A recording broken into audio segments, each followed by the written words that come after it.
রোজ সকালবেলা রুটি তরকারি খেতে সকলের ভালো লাগে না, তাহলে আপনারাও বাচ্চাদের টিফিনে কিংবা ব্রেকফাস্টে এই ভেজিটেবিল গোলা রুটি বানাতে পারেন। যার জন্য আমি নিয়েছি একটু গাজর কুচি, একটু আদা কুচি, একটু গুড়, আর নিয়েছি একটু ধনেপাতা আর কাঁচা লঙ্কা। এই দিয়েই বানাবো।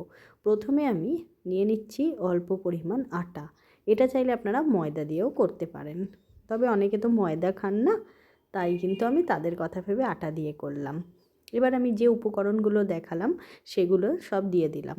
দেওয়ার পরে নুন আর একটু ধনে গুঁড়ো দিয়ে দিলাম কাঁচা জিরে গুঁড়ো, ঠিক আছে, আর দিয়ে দিলাম একটু মৌরি গুঁড়ো, আর কয়েকটা বাদাম দিলাম।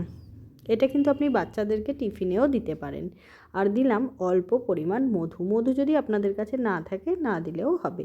আর যে বাটিটায় উপকরণগুলো ছিল তাতে একটুখানি জল দিয়ে ভালোভাবে এগুলো আটার সঙ্গে মিশিয়ে নিচ্ছি। এটা কিন্তু ভালোভাবে মিশিয়ে নেবেন, নিয়ে একটা ব্যাটার তৈরি করে নেবেন। দেখুন আমি একটু জল দিয়ে এরকম একটা ব্যাটার তৈরি করেছি। খুব ঘনও করিনি আবার খুব শক্তও করিনি।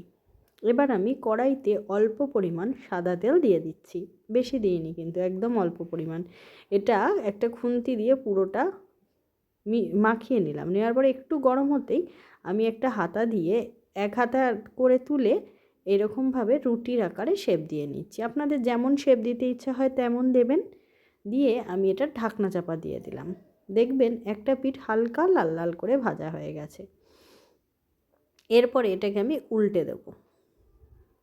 এবার উল্টে দেবো, একটু ধৈর্য ধরে তুলতে হবে।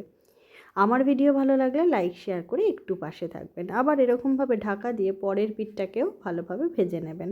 অল্প তেলে যারা ডায়েট করছেন তারাও খেতে পারেন। এটা কিন্তু খুব হেলদি একটা খাবার। এতে আপনি অন্যান্য সবজিও কিন্তু গ্রেট করে যোগ করতে পারেন। আমার কাছে গাজর ছিল, শুধু তাই দিয়েছি। যেসব বাচ্চারা সবজি খেতে চায় না তাদেরকেও কিন্তু আপনারা এটা করে দিতে পারেন। এটা কিন্তু ডিনারেও খেতে পারেন, খেতে কিন্তু দারুণ হয়। তৈরি হয়ে গেল আমার ভেজিটেবিল গোলা রুটি। তাহলে আপনারাও আজ দেরি না করে আজই ঝটপট বাড়িতে বানিয়ে নিন এই ভেজিটেবিল গোলা রুটি। আবারও বলছি, ভিডিও ভালো লাগলে লাইক শেয়ার করে একটু পাশে থাকবেন। এটা আপনি শুধুই খেতে পারবেন, আর যদি মনে করেন এর সঙ্গে অন্য কিছু খাবেন, এটা একটা চাটনি খেতে পারেন, মানে ধনেপাতার চাটনি কিংবা টক দই। আর কিছু না থাকলে শুধুই কিন্তু যথেষ্ট। এটা খেতে কিন্তু দারুণ লাগে।